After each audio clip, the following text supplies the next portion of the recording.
యోబు రాసిన గ్రంథము 1వ అధ్యాయము 8వ వచనము. అందుకు యెహోవా,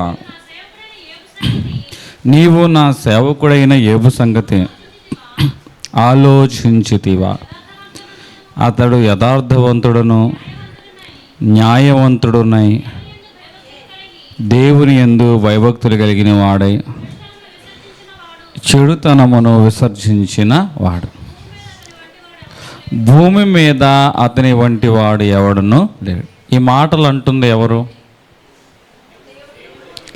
దేవుడు. ఎవరి గురించి మాట్లాడుచున్నాడు? యోబు గురించి మాట్లాడుతున్నాడు. ఈరోజు మనము సాక్ష్యాన్ని కలిగిన జీవితం అనేది ప్రతి ఒక్కరికి ఉండాలి. ఈ సంఘము అనేది ఆత్మీయ తల్లి గారి యొక్క సాక్ష్యం మీద నిర్మాణమైంది. ఒక సాక్ష్యం మీద సంఘం నిర్మాణమై కొనసాగించగలుగుతుందా అంటే, సాక్ష్యం కలిగి ఉండడము ఎంత ప్రాముఖ్యమో అదే సాక్ష్యాన్ని కాపాడుకోవడం కూడా అంతకంటే ఎక్కువ ప్రాముఖ్యం. ఈరోజు నీవైనా నేనైనా చాలా విషయాల్లో మనము దేవుని యొక్క సన్నిధానంలోకి వచ్చి ఉన్న వారుగా ఉన్నాము. దేవుని యొక్క కృప వలన మన జీవితంలో ఒక బలమైన సాక్ష్యాన్ని దేవుడు మనందరికీ ఇచ్చిన వాడుగా ఉన్నాడు. అయితే ఆ సాక్ష్యాన్ని మనము కాపాడుకోవాలి. ఆ సాక్ష్యాన్ని మనము కాపాడుకోవాలి. మందిరములో ఒకప్పుడు అందరికీ నువ్వు ఒక సాక్షార్థమైన స్తంభంగా ఉన్నావు. ఇలాంటి జీవితం జీవించాలి, ఇదిగో దేవుడు గొప్పగా ఇతన్ని ఏర్పాటు చేసుకొని లోకంలో నశించిపోకోకుండా మరలా ఆత్మీయుల మధ్య పరిశుల మధ్య నిలబెట్టిన వాడుగా ఉన్నాడు. అగ్నిలో నుంచి లాగినట్లుగా ఇతను లాగి మనందరి మధ్య నిలబెట్టాడు. ఎంత గొప్ప సాక్ష్యము! ఈ వ్యక్తిలో అసలు మార్పు వస్తుందా, అసలు ఈ వ్యక్తి మారతాడా అన్న అనుభవాల్లో నుంచి దేవుని కొరకు నిలబడే స్థాయిలోకి పురుషులే కానీ స్త్రీలే కానీ కొంతమంది దేవుని కొరకు నిలబడతారు. కానీ కాలము గడిచిన కొలది ఆ సాక్ష్యాన్ని వారు కాపాడుకోలేకపోతున్నారు. యోబు గురించి దేవుడు సాక్ష్యం చెప్తున్నాడు. ఒక మనిషి అనేది ఎదుటి వ్యక్తి గురించి సదాభిప్రాయం ఉన్నంత వరకే అతని గురించి మంచి మాటలు మాట్లాడతాడు. ఎదుటి వ్యక్తి మీద సదాభిప్రాయం లేకపోతే అతని గురించి చెడు మాటలే మాట్లాడతాడు. అతను ఎంత వ్యక్తిగతంగా దేవుని కలిగి జీవిస్తూ ఉన్నా అతని మీద సదాభిప్రాయం లేకపోవటం వలన ఆ వ్యక్తి చెడ్డ మాటలే మాట్లాడతాడు. అంటే మనిషి ఎదుటి వ్యక్తి మీద ఉన్న ఉద్దేశాన్ని బట్టి సాక్ష్యం అనేది పలుకుతాడు. చాలా ప్రాంతంలో చాలామందికి ఒక ప్రాంతంలో ఒక దైవ సేవకుడు సేవ చేస్తుంటే యూట్యూబ్లను చూసి లేకపోతే ఆ యొక్క షార్ట్ మెసేజెస్ చూసి ఇన్స్పైర్ అయ్యి ఆ దైవ సేవకుని కలుసుకోవాలని వారు ఉన్న ప్రాంతం నుంచి వారు అనుభవిస్తున్న వేదనను బట్టి వారు అక్కడికి వెళ్ళారు. అడ్రస్ తెలియక పలానా దైవ సేవకుడు అడ్రస్ ఎక్కడ అంటూ ఉంటే ఆ ప్రాంతంలో వారి మధ్య దేవుని చేత వాడబడుచున్న ఆ దైవ సేవకుడి మీద అక్కడ ఉన్న వారికి ఏముందంటే ఈర్ష్య ఉంది. ఏముందండి? ఈర్ష్య ఉంది. మీరు ఎక్కడి నుంచి వచ్చారు? మాలా ఓడి దగ్గరికి వచ్చారులే మీరు అని ఆ వ్యక్తి చాలా ఈర్ష్యా స్వభావంతో మాట్లాడుతున్నాడు. కానీ కొంతకాలం తర్వాత అదే వ్యక్తి కొన్ని అనుభవాలు గుండా నడిచిన తర్వాత దేవుని శక్తి ఏంటో తెలిసిన తర్వాత ఆ వ్యక్తి మాట్లాడుచున్న మాటలు ఏమిటంటే, నిజంగా వాళ్ళ గురించి వీళ్ళ గురించి మనం మాట్లాడుకుంటున్నాం కానీ మన ప్రాంతంలో మన ముఖం ఎరిగిన వాడు ఎంతగా దేవుని నామాన్ని మయంపరుస్తున్నాడు అని ఏ నోరైతే ఇతని గురించి వ్యతిరేకంగా సాక్ష్యం చెప్పిందో అదే నోరు ఇతని గురించి ఘనముగా సాక్ష్యం చెప్పడం ప్రారంభించింది. హల్లెలూయా! ఈరోజు నేను చెప్తున్న మాట ఏమిటంటే, మనం సాక్ష్యం కలిగి ఉండడం ముఖ్యం కాదు, ఆ సాక్ష్యాన్ని మనం ఏం చేయాలి? కాపాడుకోవాలి. వీరు ఎవరి చేత సాక్ష్యం పొందుకున్న వారుగా ఉన్నారు? దేవుని చేత. ఇంకా ఎవరెవరు ఉన్నారు చూద్దాం. లోకాసు వార్త 1వ అధ్యాయము 6వ వచనము. వీరిద్దరూ ప్రభు యొక్క సకలమైన ఆజ్ఞల చొప్పును న్యాయ విధుల చొప్పునను నిరపరాధులుగా నడుచుకొనొచ్చు దేవుని దృష్టికి నీతిమంతులయ్యుండిరి. ఇప్పుడు చూడండి ఎవరి గురించి సాక్ష్యము. జకర్యా ఎలిజబెత్ ప్రవర్తన విషయమై దేవుడు మాట్లాడుచున్నాడు. ఇంతకుముందు ఏపు యొక్క భక్తి విషయమై దేవుడు యథార్థవంతుడును నీతిమంతుడును న్యాయము జరిగించువాడును అని, అంతకంటే ముఖ్యంగా చెడుతనం విసర్జించి యెహోవా యందు భయభక్తులు గలవాడు అని ఏబు యొక్క భక్తిని గురించి దేవుడు సాక్ష్యం ఇస్తున్నాడు. ఇప్పుడు జకర్యా ఎలిజబెత్ ఉంటుంది. జకర్యా ఎలిజబెత్ యొక్క గురించి దేవుని యొక్క సాక్ష్యం ఏమిటంటే వీరి ప్రవర్తన గురించి సాక్ష్యం చెప్తుంది. అన్నీ అనుకూలంగా ఉన్నప్పుడు దేవుణ్ణి గణపరిచే విధానం వేరుగా ఉంటుంది. అననుకూలతల మధ్య దేవుని గణపరిచే విధానం వేరుగా ఉంటుంది. ఈరోజు మనసు బాగుంటే హుషారుగా 4 పాటలు బాగా పాడతాం. అదే పరిస్థితులు కానీ కొన్ని అనుభవాలు కొంచెం మనకు వ్యతిరేకంగా ఉన్నట్లయితే మన ఆరాధన అనేది కొంచెం ఇబ్బందికరంగా ఉంటుంది. వీరు దైవ సేవకులు, దేవుని మందిరములో ఘనమైన సేవ చేయించిన దైవ సేవకులు. కానీ ఇటువంటి వారికి ఒక లోపం ఉంది. ఏమిటా లోపము అంటే గర్భఫలము అనేది ఫలించాల, పిల్లలు లేరు. ఈ పిల్లలు లేని వారు గనక ఎక్కడికైనా శుభకార్యానికి వెళ్ళారు అనుకోండి, వీళ్ళతో అక్షంతలు ఎంచుకుంటారా? చెప్పాలి. ఈ శుభకార్యానికి వెళ్ళిన వారు వీరు ధైర్యం చేసి మేము దైవ సేవకులు కదా అని చెప్పి వాళ్ళ మీద అక్షంతలు వేద్దాము అనుకున్నా కూడా మిగతా వాళ్ళలో కూడా లేని అనుమానాలు పుట్టించి వేయనిస్తారా? వేయనీరు. ఈ పిల్లలు లేని వారిని శుభకార్యానికి వెళ్ళినప్పుడు మొదటి తాంబూలం ఇస్తారా వీళ్ళకి? ఎవరు? ఈ పిల్లలు లేని వారిలో మనం ఎక్కడ చూసుకున్నా మొదటి వరుసలో ఉంటారా? వీరు దైవ సేవకులే, వీరు దైవ సేవకులే, కానీ వారి పిల్లలు లేరు అని సమాజము అందరికీ ప్రార్థన చేస్తున్నావు అయ్యా. ఆమెయిల్ నిమిత్తము ఈమెయిల్ నిమిత్తము దేవునికి నీవు ఒక యాజకుడిగా ఉండి మా సమస్యలన్నీ చెప్తున్నావు. నీ సమస్యను చెప్పుకుంటలేదా? మా అందరి బాధలు తీరుతారా, నీ బాధ అట్లాగే ఉందా అని సూటి పోటీ మాటలతో మాట్లాడేవారు అనేకులు అక్కడ ఉంటారు. ఈ కాలంలో ఉంటారు, ఆ కాలంలో ఉంటారు. ఒక కాలంలో కత్తులు ఉన్నాయి, ఇంకో కాలంలో తుపాకులు ఉన్నాయి. ఇంకో కాలంలో యుద్ధం మారింది, వాణిజ్యపరంగా మారింది, పనుల పరంగా మారింది. కానీ ఘర్షణ వాతావరణం మాత్రం అట్లాగే ఉంటుంది. అట్లాగే ఆ రోజు కూడా జకర్యా ఎలిజబెత్కి వ్యతిరేకంగా మాట్లాడిన వారు ఉంటారు. అయినా సరే వారు అటువంటి యథావిధిగా దేవుని యొక్క సన్నిధానంలో ఏం చేస్తారంటే వారు ప్రార్థనలు చేస్తున్నారు, యాజకత్వం చేస్తున్న వారుగా కనబడచ్చు. ప్రతిరోజు వారి జీవితంలో ఇన్ని రోజులు బట్టి వెళ్తున్నావు, నీకేం లాభం కలిగిందని మనుషులైన వారు అనవచ్చు. అయినా ప్రతిరోజు ఏం చేస్తున్నారు తెలుసా? యథావిధిగా వారు దేవుని మీద ఆధారపడి ముందుకు వెళుచున్న వారుగా ఉన్నారు. ఈరోజు నీ జీవితంలో కూడా చాలామంది మనుషులకి నీ తప్పు లేకపోయినా ఏదో చిన్న లోపము, శరీరంలో ఏదో చిన్న లోపం, గర్భం ఫలించకపోవడానికి దాన్ని లోపం సరి చేసుకునే క్రమంలో నువ్వు ఉన్నావు. కానీ మనుషులైన వారి యొక్క మాటలు కత్తిపోటు వంటి మాటలు ఉంటాయి. ఆ మాటల మధ్య నీ భక్తిని నువ్వు కొనసాగించగలుగుతున్నావా? ఆ మాటల మధ్య నువ్వు పూర్తిగా దేవుని మీద ఆధారపడగలుగుతున్నావా? ఆ మాటల మధ్య నువ్వు దేవుని నామానికి మహిమార్థంగా ఉన్నావా?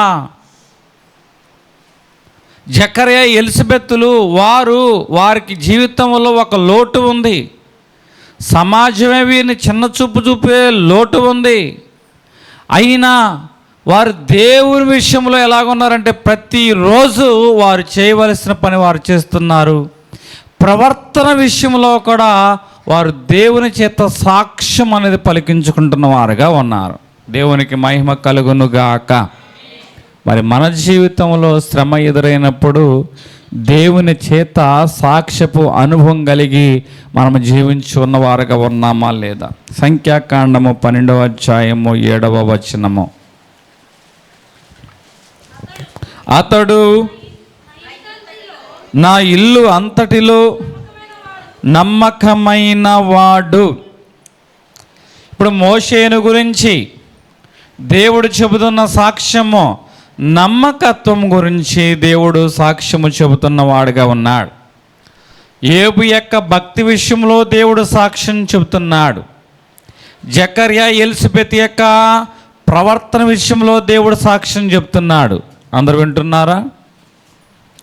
ఇప్పుడు మోషే యొక్క నమ్మకత్వం విషయంలో సాక్ష్యం చెప్తున్నాడు. ఏమిటి? మోషే నా ఇల్లంతటిలో నమ్మకమైన వాడు అంటే ఎక్కడ పెట్టిన సామాను అక్కడ ఉంచేవాడనే ఏంటి? ఎర్ర సముద్రాన్ని దేవుడు మోషే ద్వారా దాటించాడు.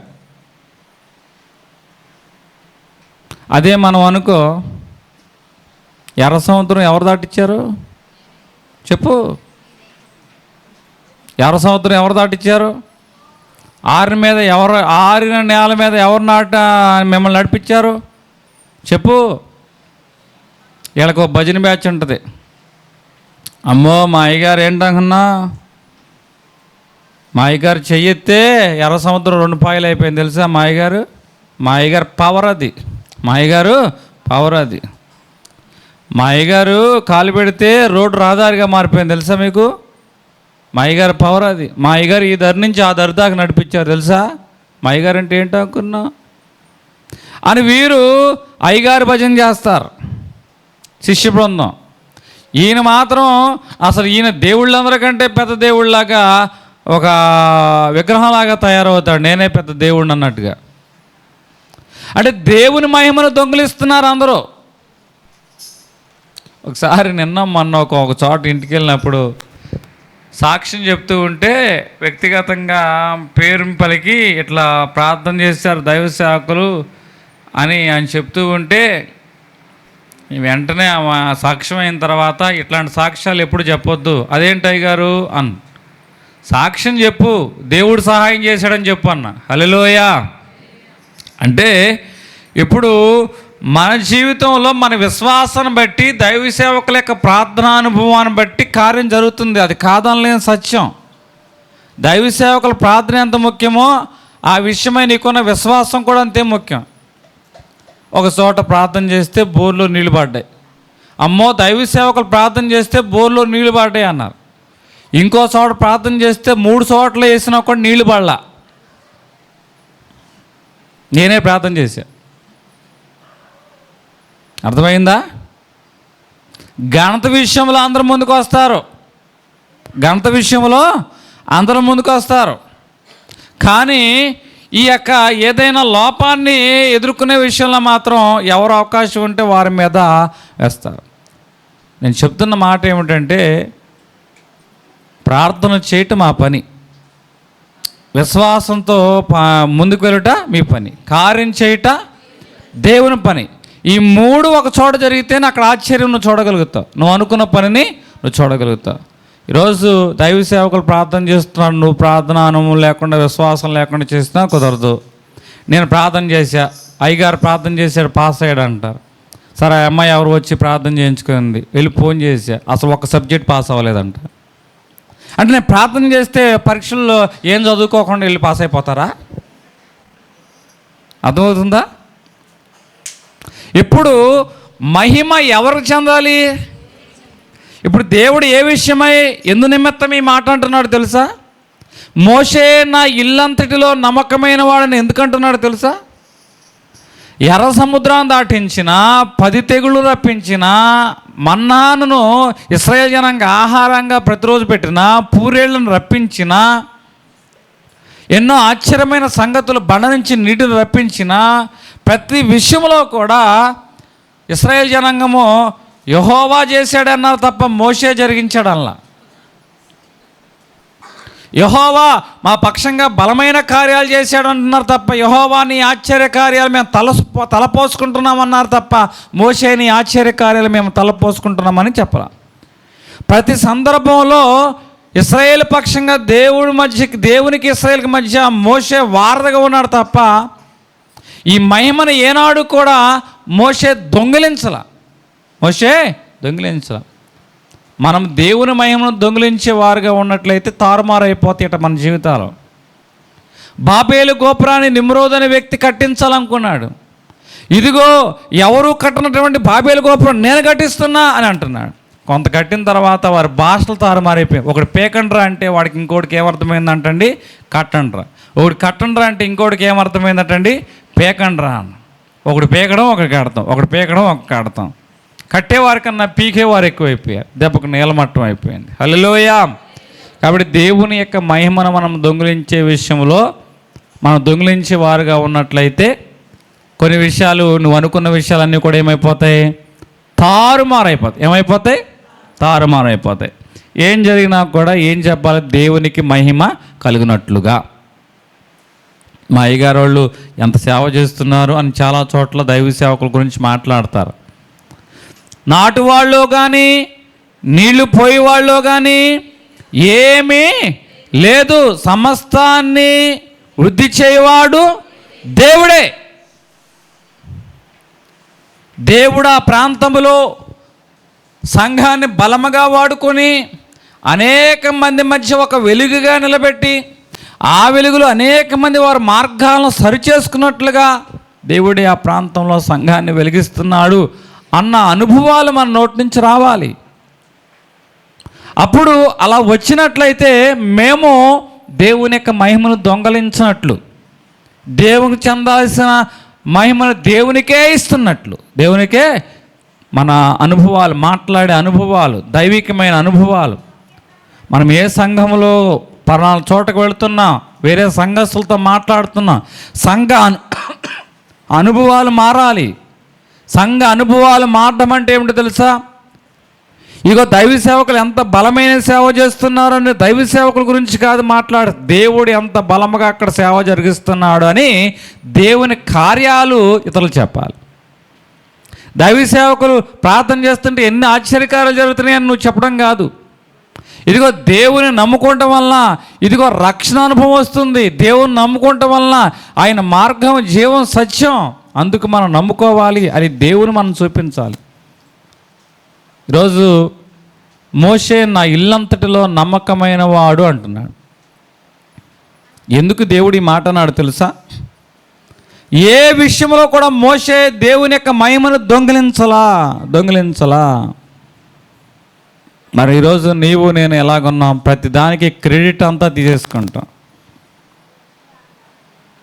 మంచి అంతా మనకి, పొగడ్తలన్నీ మనకి, చిత్కారాలన్నీ చులకలంగా ఉన్నవాడు మనకి.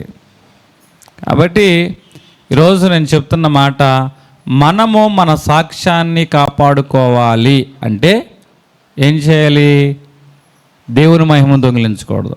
మోషే గురించి దేవుడు చెప్తున్న మాట, నా ఇల్లంతటిలో నమ్మకమైన వాడు. మత్తయి సువార్త 11వ అధ్యాయము 11వ వచనము. స్త్రీలు కనిన వానిలో బాప్తీసమిచ్చి యోహాను కంటే గొప్పవాడు పుట్టలేదని నిశ్చయముగా మీతో చెప్పుచున్నాను. ఎవరి సాక్ష్యము? పరిశుద్ధాత్మ దేవుడు ఎవరి గురించి సాక్ష్యం చెప్తున్నాడు? బాప్తీసమిచ్చి యోహాను గురించి. యోహాను ఎవరని చెప్తున్నాడు? గొప్పవాడు. మనం గొప్ప చెప్పుకుంటాం కాదండి. ప్రభువు మెచ్చుకున్నవాడే యోగ్యుడు, కానీ తను తాను మెచ్చుకున్నవాడు యోగ్యుడు కాదు అని వాక్యం చెప్తుంది. దేవుని చేత గొప్పవాడు అని సాక్ష్యము ఎవరు పొందుకున్నాడు? మరి ఎందుకు గొప్పవాడయ్యాడు? ఊరినే గొప్పవాడు అయిపోయాడా? ఊరికినే పరిశుద్ధాత్మ చేత సాక్ష్యం పొందుకున్నాడా అంటే లేదు. ఇతని తల్లి, ఇతని తండ్రి ఎవరు అనుకున్నారు? జకర్యా, ఎలిజబెత్.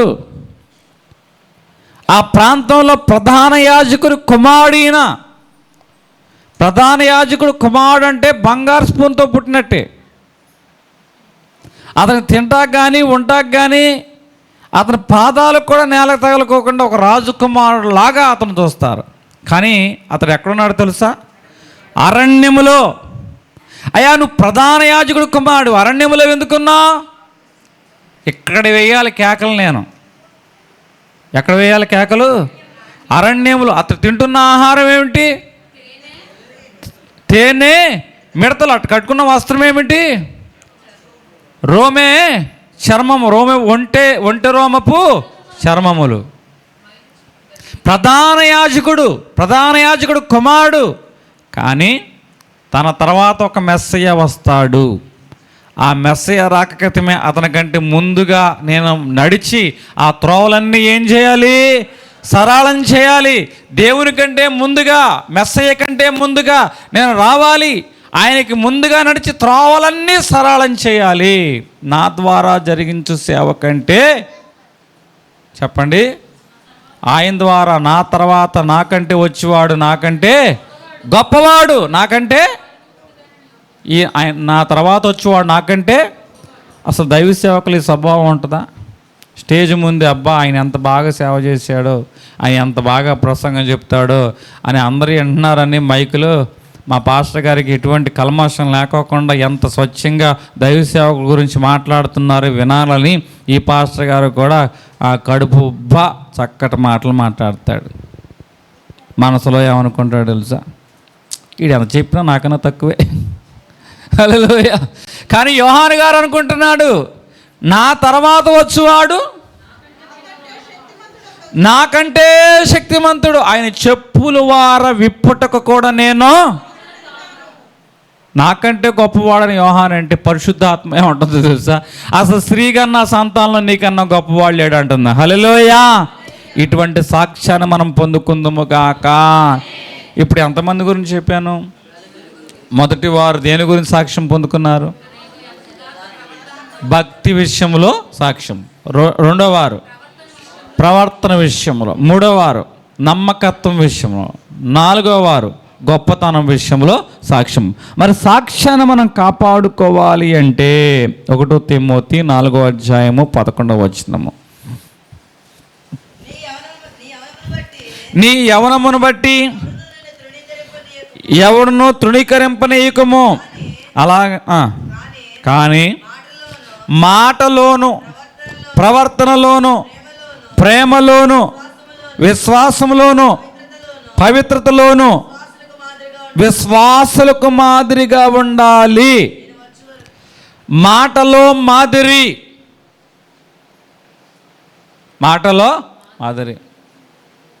ఒక సందర్భంలో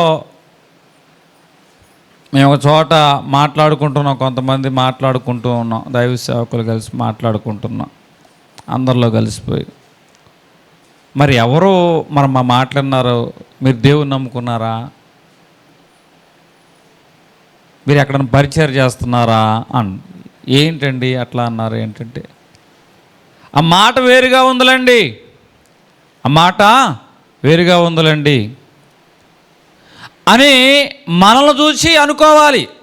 ఇప్పుడు నా గురించి చెప్పారు, నేను అంటలేదండు. అట్లా మనల గురించి మన మాటను చూసి ఇతరులు మాట్లాడాలి. అంటే మాటలో మాదిరి, అంటే దైవ సేవకుడి యొక్క మాట ఇతరులకు మాదిరిగా ఉండాలి. అంటే బాగున్నారా, ఇది కాదండి మాదిరి. ఆ మాట భాష యాస ఏదైనా కూడా, భాష యాస మాట ఏదైనా కూడా ఆ మాటలో ఏముండాలి తెలుసా? ఎదుటివారి యొక్క మనస్సును హత్తుకునేలాగా ఉండాలి. హల్లెలూయా. నొప్పించని విధముగా ఉండాలి, సన్మార్గంలో నడిపించే విధముగా ఉండాలి, సరైన త్రోవలను నిలబెట్టే విధముగా ఉండాలి. మాటలో మాదిరి. 2 ప్రేమ చూపుటలో మాదిరి. ఎందుట్లో మాదిరటండి? ప్రేమ. నేను ప్రేమ లేని వాడినైతే వ్యర్థుడను. రోజు నేను ఎంత సేవ చేస్తున్నా కూడా నేను మనిషిని. కానీ దినదినము కొన్ని విషయాల్లో చనిపోయి క్రీస్తు ప్రేమలో బ్రతికించబడుచు ఉన్నాము కాబట్టి ఆయన మన ఎడల ఏ ప్రేమ అయితే కలిగిన వాడుగా ఉన్నాడో మనము ఇతరుల ఎడల అదే ప్రేమ నీవు ప్రేమించుకున్నట్లుగా ఇతరులు మనము ప్రేమించువారుగా అందుకే ప్రేమ చూపుటలో మాదిరి. కొంతమంది మనుషులు ఉంటారు, వాళ్ళు ఏమో చికెన్ పకోడీ తింటారు, ఇంటికి ఏమో పునుగులు కట్టుకెళ్తారు. వీళ్ళు ఏం తింటారండి, చివరికి పేపర్లో పొడుగు కూడా తినేస్తారు. పేపర్లో ఏం కూతి కాస్త అడుగు పొడుగు ఉన్న పొడుగు కూడా తినేస్తారు. ఇంటికి మాత్రం ఏం కట్టుకెళ్తారు, పునుగులు కట్టుకెళ్తారు. ఈరోజు నిన్ను వలె నీ పొరుగు వారిని ప్రేమించుము, నిన్ను వలె నీ పొరుగు వారిని ప్రేమించుము. 2, మొదటిగా మాటలో మాదిరి. 2, ప్రేమలో మాదిరి. 3, ప్రవర్తనలో మాదిరి. ప్రవర్తనలో మాదిరి. మన ప్రవర్తన ఇతరులు గమనించాలి. ఆత్మీయ తల్లి గారు ఒకరోజు తుక్లూరు వెళ్ళారు. తుక్లూరు నుంచి ఒక ప్రాంతంలో ఒక సువార్త చేయడానికి వెళ్ళారు. అక్కడ ఆగారు, లోపల ప్రాంతానికి వెళ్ళాలి. వారిని గమనించారు, వారి వేషధారణ, వారి మాట తీరు గమనించిన వారుగా ఉన్నారు. ఒక రిక్షావాడు తానంతట తానే రిక్షాని వేసుకొచ్చి, అమ్మగారు మీరు ఎక్కడికి వెళ్ళాలన్నాడు.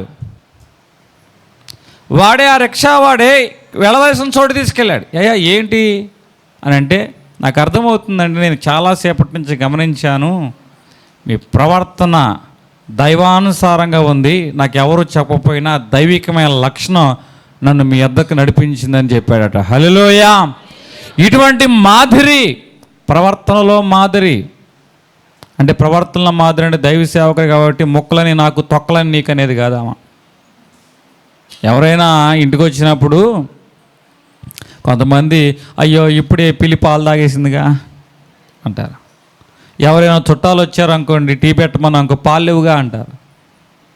ఏమి లేవంటండి, పాలు లేవంటే సరిపోద్ది. ఇక టీ పెట్టమంటాక మగవాడు మాట వస్తుందా? మళ్ళీ ఈయన కొట్టుకాడికి వెళ్ళి ప్యాకెట్ కొనుక్కొని నేను ఇస్తే కానీ అప్పుడు ఆమె పాలు పట్టదు. ఈ లోపల వీడు ఉంటాడో పోతాడో. హల్లెలూయా. కాబట్టి వాస్తవంగా పాలు ఉంటాయి, పాలు లేక పాలు ఉంటాయి. ఇప్పుడు ఆత్మీయ తల్లి గారు ఒకరోజు మన మందిరంలో ఇక్కడ పరిచయం చేయించినప్పుడు ఎవరో వచ్చారటండి. ఎవరో వచ్చినప్పుడు వాళ్ళ భర్త గారు పిచ్చికొట్టుడు కొట్టాడట. పిచ్చికొట్టుడు కొట్టిన తర్వాత రైలు పట్టాల కింద తలకాయ పెట్టి చచ్చిపోదాం అనుకున్న ఆమె ఎక్కడికి వచ్చిందట. ఈ విషయం తల్లిగారు తెలియదు, ఊరిని అమ్మగారిని చూద్దామని వచ్చింది. బిడ్డలుగా అన్నం పెట్టిన తర్వాత ఆమె అన్నం తిందామో, లేకపోతే ఇంట్లో వాళ్ళు అన్నం పెట్టిన తర్వాత అన్నం తిందామని కూర్చుందటండి.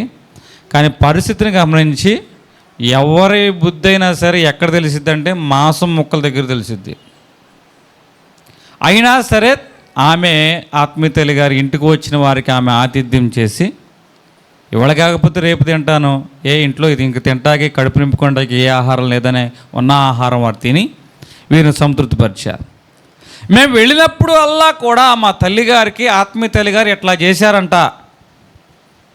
మేము చెప్పమంటలా నాయనమ్మ గారి గురించి. వాళ్ళే మా తల్లిగారి ఇంట్లో జరిగిన ఘర్షణ బట్టి రైలు పట్టాల కింద తలకాయ పెట్టి చచ్చిపోదాం అనుకుందట. కానీ వారం రోజులు మా అమ్మగారు ఇంటికాడ ఉంచుకొని పరిచయం చేసిన మనసు మారింది. వాళ్ళ మా తల్లి ఆ రోజు మా తల్లి మాకు నిలబడింది కాబట్టి మేము ఇట్లాంటి క్షేమకరమైన అనుభవాల్లో ఉన్నాము, దాని అంతటి కారణము మీ నాయనమ్మ గారు అని చెప్పారు. అంటే ఒక దైవ సేవకులు ఎలాగ ఉండాలంటే ఎప్పుడు తాను స్వార్థపరుడు కాదు కానీ తానున్న స్థానంలోకి ఇతరులను నడిపించి వారిని క్షేమకరంగా నిలబెట్టాలి. హల్లెలూయా. ఆయన నడానికి తువాలు కట్టుకున్నాడు, శిష్యుల పాదాలు కడిగాడు. శిష్యులతో ఆవులు కట్టుకొని ఈయన పాదాలు కడిగించుకోవాలి. అర్థమవుతుందా? పరిచర్య అంటే ఎక్కి మీద ఎక్కి పెత్తనం చేయడం కాదంటండి. మనం ఏం చేయాలంటండి, కింద ఏ మందిరంలో ఏది పాకీ పని ఉంటుందో అత్యంత హీనమైన పాకీ పనికి మనం ముందుగా పరిగెత్తడమే అసలైన పరిచర్య. హల్లెలూయా. అట్టని మిమ్మల్ని అందరినీ ఎక్కడ పాకీ పని ఉందో దానివైపు చూడమంటలా. ఉదాహరణగా చెబుతున్నా, పరిచర్యలో మనము మన సాక్ష్యాన్ని కాపాడుకోవాలి. సాక్ష్యం కలిగి ఉండడం గొప్ప విషయమే, కానీ ఆ సాక్ష్యాన్ని కాపాడుకోవాలంటే మాట, 2 ప్రేమ, 3 ప్రవర్తన, 4 విశ్వాసము. మన సాక్ష్యాన్ని మనం కాపాడుకోవాలంటే విశ్వాసం ఉండాలి. అమ్మ, దేవుడు బలమైన కార్యాలు చేస్తాడు అని ఆ విశ్వాసం ఉంచింది కాబట్టి తల్లిగారు కంటిచూపును పొందారు. అదే విశ్వాసంతో అనేక ప్రాంతాలు ఇప్పటికీ మేము ఎంత పరిచయం చేయించినా కూడా ఆత్మీయ తల్లి గారు వెళ్ళిన ప్రాంతాలకు మేము వెళ్ళలేకపోయాం. మన ఈ మధ్య ఒక చోటకి సువార్త ప్రకటించడానికి వెళ్ళినప్పుడు 80 కిలోమీటర్ల అవతలట, అక్కడి నుంచి ఇక్కడికి వచ్చేవాళ్ళట. వారు ఏదో ఊరు చెప్పారు, అక్కడి నుంచి ఇక్కడ దాకా వచ్చేవారట. అసలు మా పునాది ఇక్కడేనండి, ఇక్కడే ఈ గుళ్ళోనే మేము పెళ్లి చేసుకున్నాం, అమ్మగారే మాకు పెళ్లి చేసింది, అక్కడికి వచ్చి సువార్త చేసేవారు అని చెప్తుంటే నాకు ఆశ్చర్యపోవడం నా వంతైంది. ఇప్పటికీ ఆ ఊరు ఎక్కడ ఉందో నాకు తెలియదు, ఈ పేరు కూడా గుర్తులేదు, ఊరి పేరు కూడా. మరి అంత దూరం వెళ్ళి సువార్త ప్రకటించి వచ్చింది ఆత్మీయ తల్లి గారు. కారణం ఏంటో తెలుసా? సాక్ష్యం కలిగి ఉండడం కాదు, కానీ కలిగి ఉన్న సాక్ష్యాన్ని కాపాడుకుంది కాబట్టి ఆ సాక్ష్యం ఇతరుల్లో క్రియ జరిగించడం ప్రారంభించింది. హల్లెలూయా, హల్లెలూయా. నువ్వు ఎంత గొప్ప సాక్ష్యం కలిగి ఉన్నా, సాక్ష్యాన్ని కలిగిన ప్రవర్తన, మాదిరి, విశ్వాసము, ప్రేమ నీలో లేకపోతే ఆ సాక్ష్యం ఇతరుల్లో ఏం కలిగించదు? కదలిక అనేది కలిగించదు. ఈరోజు నీవు గొప్ప సాక్ష్యం కలిగి ఉండడం మాత్రమే కాదు, కానీ నీకు కలిగిన సాక్ష్యం బట్టి ఒక మోడుబారిన జీవితాల్లో ఒక నూతనమైన కదలిక దేవుడు నీ ద్వారా రప్పించునుగాక. దేవుడు కొద్ది మాటలు మన వెనుకల్లో దీవించునుగాక.